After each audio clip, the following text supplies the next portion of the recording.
आजचा सब्जेक्ट ठेवला गेला आहे, टाळा भ्रांती करतेपणाची.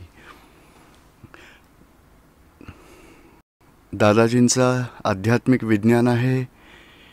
यामध्ये खूप महत्त्वाची जी मुख्य गोष्ट आहे ती सेल्फ रिअलायझेशन. मी स्वतः कोण आहे त्याला ओळखायचं आहे, आणि तेवढंच महत्त्वाचं आहे हे करणारा कोण आहे. कारण कर्तापदाची भ्रांती अनादी काळापासून आहे, आणि ती भ्रांती जोपर्यंत सुटत नाही तिथपर्यंत आत्मसाक्षात्कार होऊ शकत नाही. लहानपणापासूनच कोणत्या ना कोणत्या धर्मात कुळात आपला जन्म होतो. जैन कुळ, वैष्णव कुळ किंवा ब्राह्मणात आपल्याला संस्कार देतात, इतका मंत्र कर, इतके पाठ करा, एवढी पूजा करा, अशी भक्ती करा, थोडे मोठे झालात तर एवढं ध्यान करा, तपश्चर्या करा. धर्मात आपल्याला काही ना काही शिकवत राहतात. आईवडिलांकडूनही येतं, धर्मगुरूंकडूनही काही येतं. धर्माच्या परंपरा आपल्याला शिकवतात, हे करा, हे करणं ते शिकवतातच.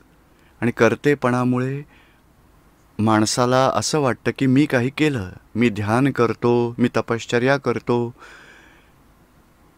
धर्मासाठी चांगलं आहे, पण कर्तापद तेही सूक्ष्मामध्ये मी केलं. तो सूक्ष्म अहंकार आहे, आणि अहंकार आहे त्यामुळे पुण्य तयार होईल. चांगलं केल्यामुळे पुण्य तयार होतं. कुणाचं नुकसान केलं, दुःख दिलं, क्रोध केला, तिरस्कार केला, द्वेष केला तर पाप तयार होतं, आणि केल्यामुळेच कर्म तयार होतात. सगळे धर्म गुरु आहेत, संत महंत म्हणतील आत्म्याला ओळखायचं आहे. आपण गीतेचं अध्ययन करतो, गीतेत तेच तर लिहिलं आहे, आत्म्याला ओळखा, आत्म्याच्या स्वरूपाला ओळखा. आत्म्याची गोष्ट हिंदुस्थानात जेव्हा येतो, पुनर्जन्म समजू लागतो, तेव्हा त्याला आत्म्याचं महत्त्व समजू लागतं की आत्मज्ञान प्राप्त करण्यासारखंच आहे. संत महंतही सांगतील आत्मा जाणण्यासारखंच आहे.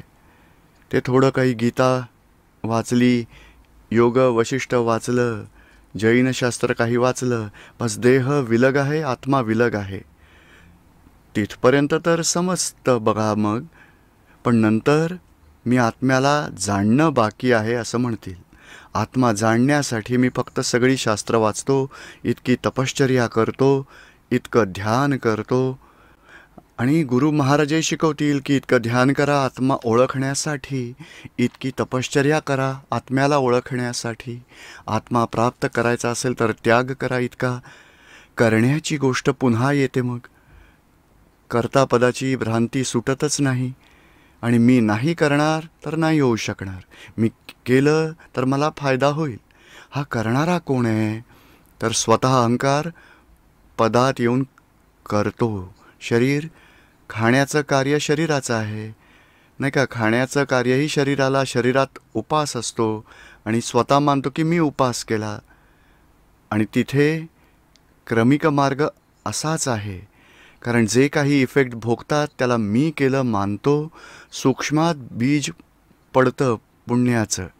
पुन्हा नेक्स्ट लाईफमध्ये पुण्याच्या लिंकच्या आधारे तपश्चर्या होईल, धर्म होईल, भक्ती करतील, पुण्य बांधत जातील, वर चढत जातील.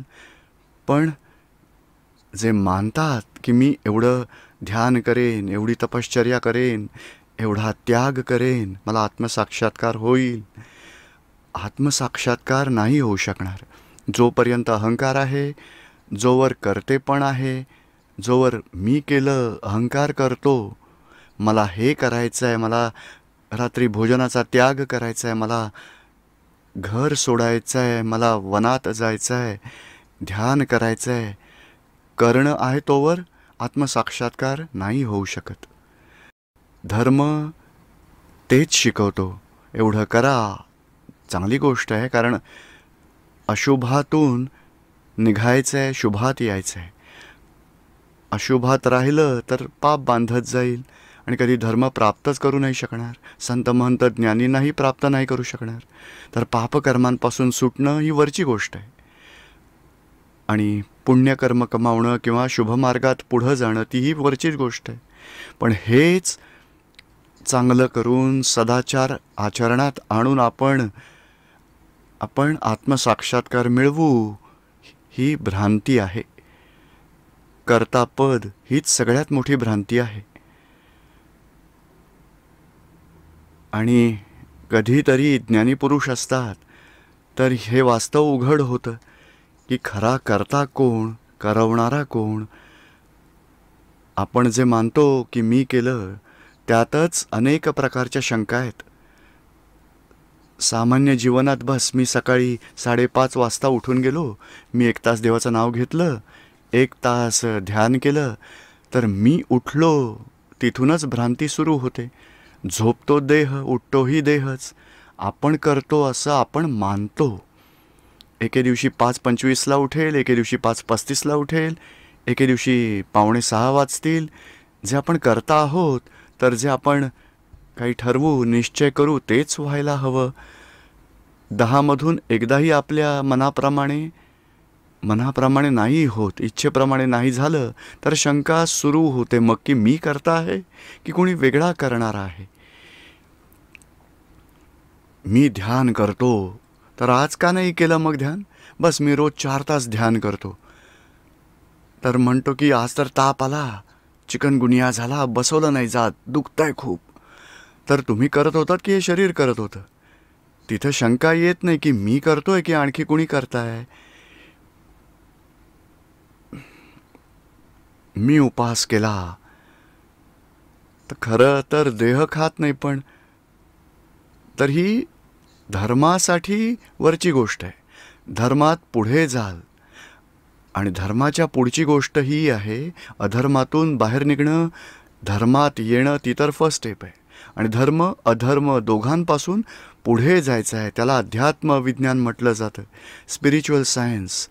स्पिरिच्युअल सायन्समध्ये सगळ्यात आधी करता कोण आहे, करवणारा कोण आहे, तेच ज्ञान प्राप्त करायचं असतं.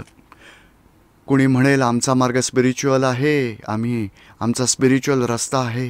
पण स्पिरिच्युअलमध्ये भ्रांती कशी टाळावी आणि कर्तेपण कसं सुटावं, आत्मसाक्षात्कार कसा व्हावा, तोच मार्ग अध्यात्म मार्ग म्हटला जातो.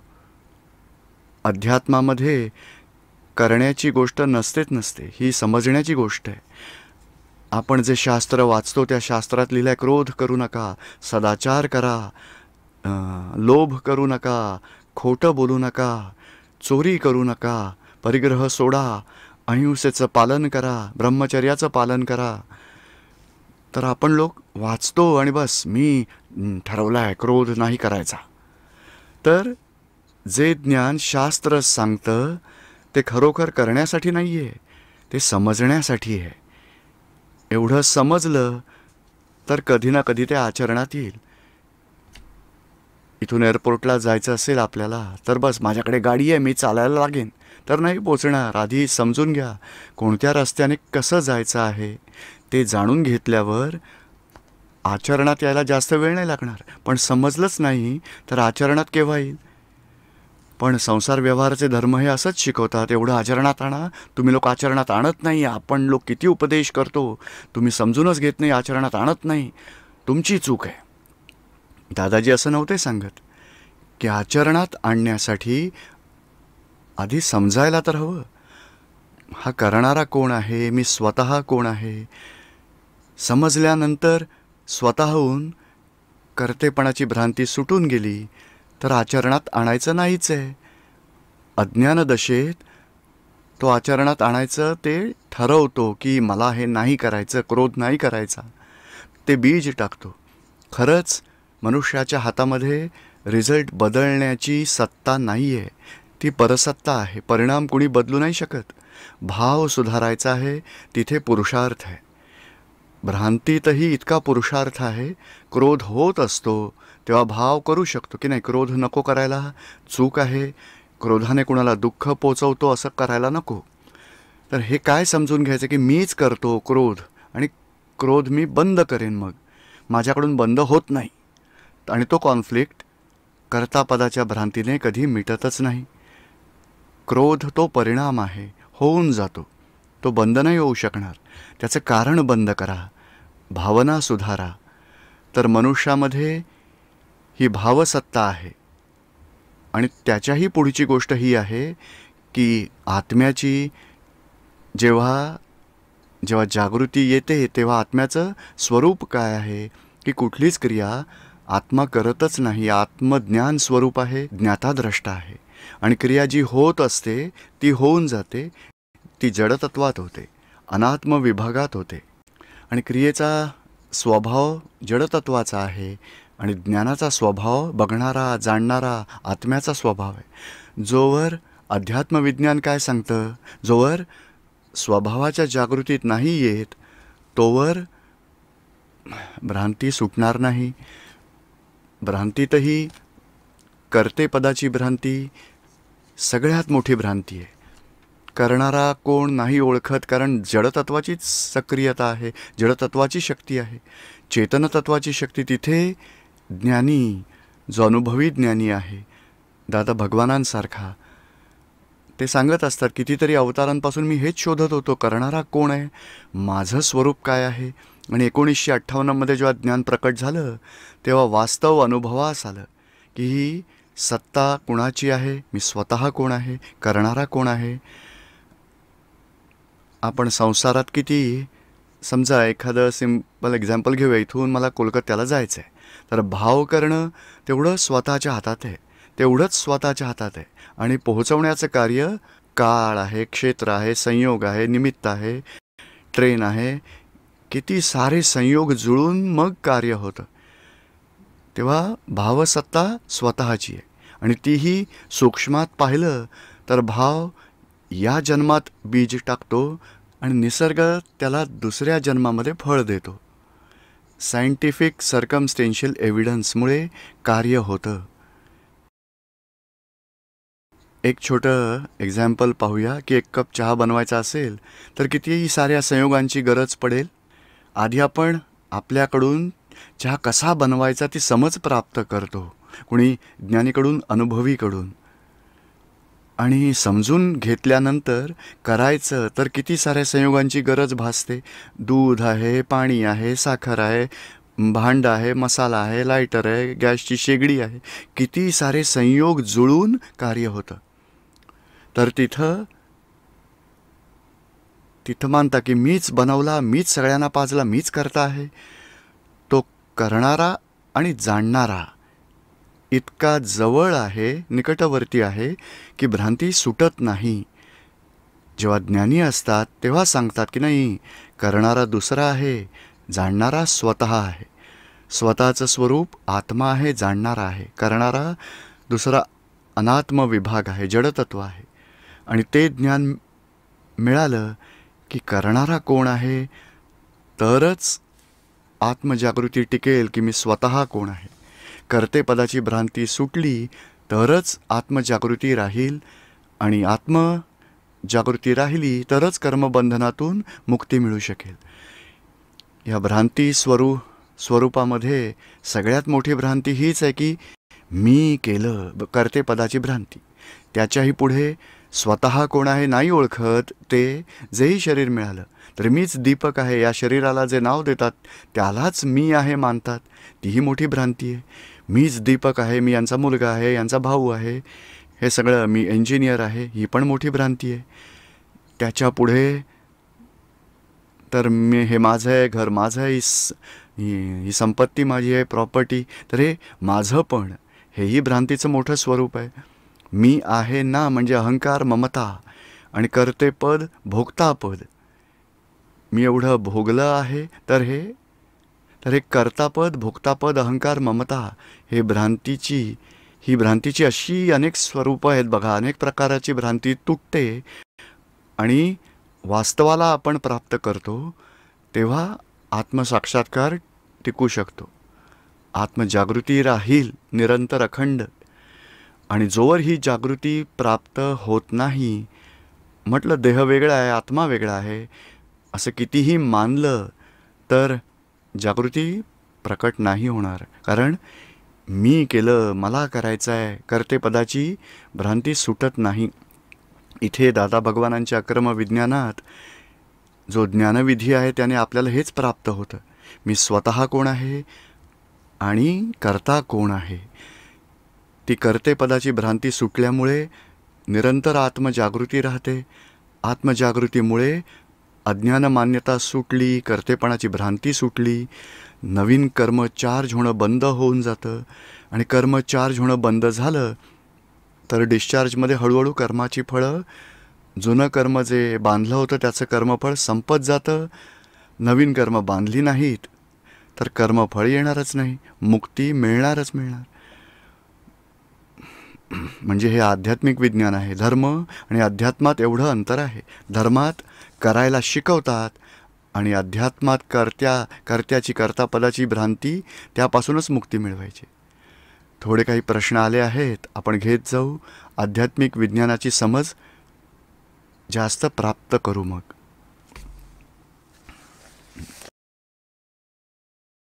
तसा जो प्रश्न केला आहे तो फक्त अनुभूतीचा विषय आहे. तरी ही जी अनुभूती होते तर त्याला समजण्यासाठीच प्रश्न केला आहे की आत्म्याचा जो आनंद आहे तो आम्हाला जी अनुभूती होते विधीच्या वेळी, सामायिकाच्या वेळी, सिद्धस्तुतीच्या वेळी, काय तोच आत्म्याचा आनंद आहे किंवा मग निरंतर 24 तास जी एक फिलिंग राहते शांतीची, एक शांतीचा गारवा, किंवा तो आत्म्याचा आनंद आहे? यावर थोडा प्रकाश टाका. ॲक्च्युली जेव्हा मी दशरथ सिंग आहे ती रॉंग बिलीफ होती, तेव्हा एक प्रकारचा आत अंतरदाह म्हणतात. दाह चालूच राहतो. बरे पैसा आहे, शांत झोपलाय, जेवतो खातो, तरी एका कोपऱ्यात अंतरदाह, ती आग चालूच राहते. रॉंग बिलीफ सुटली आणि राईट बिलीफ सेट झाली, मी तर शुद्धात्मा आहे, तर निराकुलता, आकुलता व्याकुलता सुटून जाते, संपून जाते, निराकुलता चालू होते. तोच आत्म्याचा आनंद सुरू झाला आहे. आता आपल्याला तीच प्रचिती झाली आहे म्हणून सुरुवात झाली. पण अजून दुसरं कर्म बाकी आहे, संपलं नाही आहे.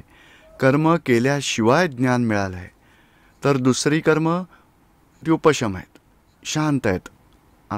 पण कधीही चरणविधी करतो, कधी 5 आज्ञांचा वापर करतो, कधी असीम जय जयकार करता, किंवा मग कोणत्याही परिस्थितीत अपमान झाला दशरथ सिंगचा तर जागृती ठेवाल की दशरथ सिंगला झाला आहे, मला नाही, मी तर शुद्धात्मा आहे. त्यावेळी अनुभवाचे अंश प्रकट होतात. तिथे निराकुलता जी आहे त्याही पुढचा आनंद वाटतो की नाही, मला एकदम निराकुल आनंद अनुभवास आलाय बघा. तेही करेक्टच आहे. ती निराकुलता राहते, राईट बिलीफ वसते, तोही आत्म्याचाच आनंद आहे. आणि या ज्ञानाचा उपयोग कराल तेव्हा अनुभूती उत्पन्न होते, तोही आत्म्याचाच आनंद आहे. पण हे कर्म हळूहळू हळू एक एक फाईल संपत गेली की नंतर सहज निरंतरता राहते, तोच आत्म्याचा आनंद आहे. हा जो आधी आनंद होता, काय आईस्क्रीम खाल्लं मजा आली, चांगलं काही पाहायला मिळालं मजा आली, पंचेंद्रियाच्या सुखाला आत्म्याचा आनंद मानत होतात. आणि नंतर लोभ आहे, मोह आहे, मान आहे, विषय आहे, विकार आहे, तर हे 5 इंद्रिय आणि कषायाच्या त्या आधारावर काही सुख घेत होतो, त्यालाच आनंद मानत होतं. ते विकल्पी सुख होतं, कल्पनेचं सुख होतं, टेम्पररी सुख होतं. आणि आता ज्ञानाच्या आधारे, आत्म्याच्या आधारे जे येत आहे ते खरं आहे, ते परमनंट आहे, ते वाढतच जाईल. समजलं का तुम्हाला? हो हो, खूप खूप धन्यवाद. जय सच्चिदानंद. हां बोला.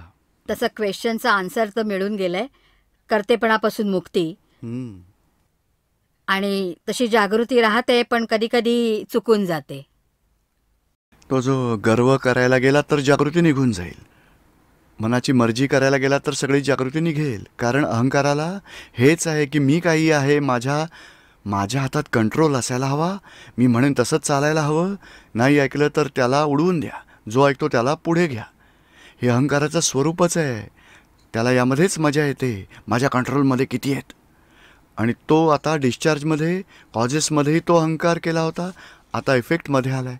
पती माझं म्हणणं ऐकत नाही, माझं डोकं आऊट होतं, मुलगा नाही ऐकत, मी रागवेन त्याला. तर या सासूला असं वाटतं सून माझं ऐकत नाही, आणि सुनेला वाटतं सासू माझ्या डोक्यावरती मिऱ्या वाटत राहते. तर हा अहंकाराचा संघर्ष आहे. यामुळे जागृती राहणार नाही. इथे आपल्याला आपल्याकडून सोडा. समोरचा म्हणेल तुम्हाला हे करायलाच हवं, तर तुम्ही म्हणायचं कुसुम कर, हे फायलीचा निकाल कर. तर मला का करतो, मला का म्हणतात, मी नाही करणार, अहंकार आपल्याला नाही करायचा. आता आपण हे समजायचं कुसुमचा हिशोब आहे, सायंटिफिक सर्कमस्टेन्शियल एव्हिडन्स व्यवस्थेच्या अधीन झाला आहे, समभावाने निकाल करा. तर ही हळूहळू ही जागृती ठेवायची आपल्याला. थोड्या वेळानंतर कळवण्यात येतं, पण ॲट अ टाइम नाही राहू शकत. हां, थोड्या वेळानंतर पुन्हा रिसेट करा ज्ञान. जेवढी चूकभूल झाली तिला पुन्हा रिसेट करा, तर दुसऱ्यांदा राहायची शक्ती वाढेल, ज्ञानात राहायची. राकेश दिल्ली, बोला. मी जवळजवळ 7-8 वर्षापासून टी व्हीवर तुमचा प्रोग्राम बघतोय. काही सगळ्या गोष्टी पाहता पाहता काही प्रश्न आहेत माझ्या मनात.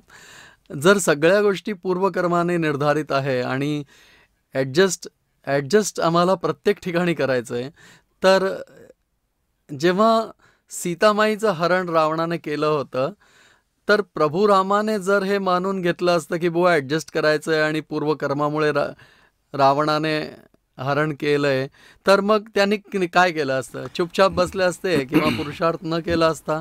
त्यांचं पूर्वकर्म होतं. रावण आणि लक्ष्मणाचं युद्ध होणारच होतं. लक्ष्मणाच्या हातून रावणाचा मृत्यू होणार होता, हे डिसायडेड होतं.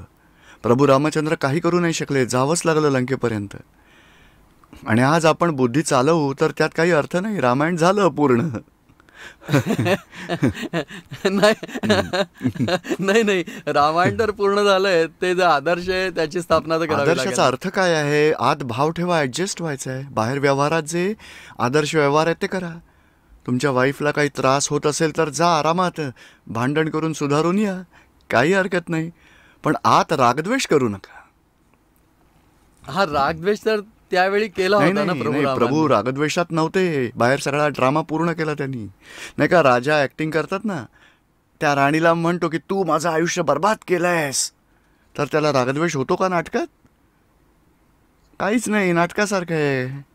माझा प्रश्न आहे की जेव्हा आम्ही आत्म्याला तत्वरूप मानतो, त्यानंतर आम्ही भक्ती आणि मूर्ती पूजेत की आम्ही हे जे कांड करतो, कर्मकांड, यात का विश्वास ठेवतो? जर आम्ही एलिमेंटच मानतो तर मग आत्म्याच्या रूपात राहायला हवं ना.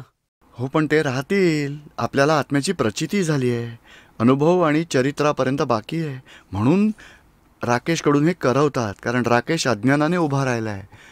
तो विराधना अपराध केला आहे, यासाठी आराधना सगळ्यांची करावी लागते. आराधना संपून जाईल, आपण आत्मरूप होऊन जाऊ, नंतर गरज नाही पडणार. नंतर गरज नाही पडणार.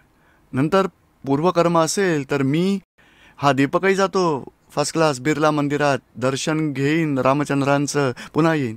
ते पूर्वकर्माप्रमाणे पूर्ण करायचं आहे. नाही जायचं तर आग्रह चुकीचा आहे, जायलाच हवं हाही आग्रह चुकीचा आहे. समभावाने फायलीचा निकाल करा. धन्यवाद.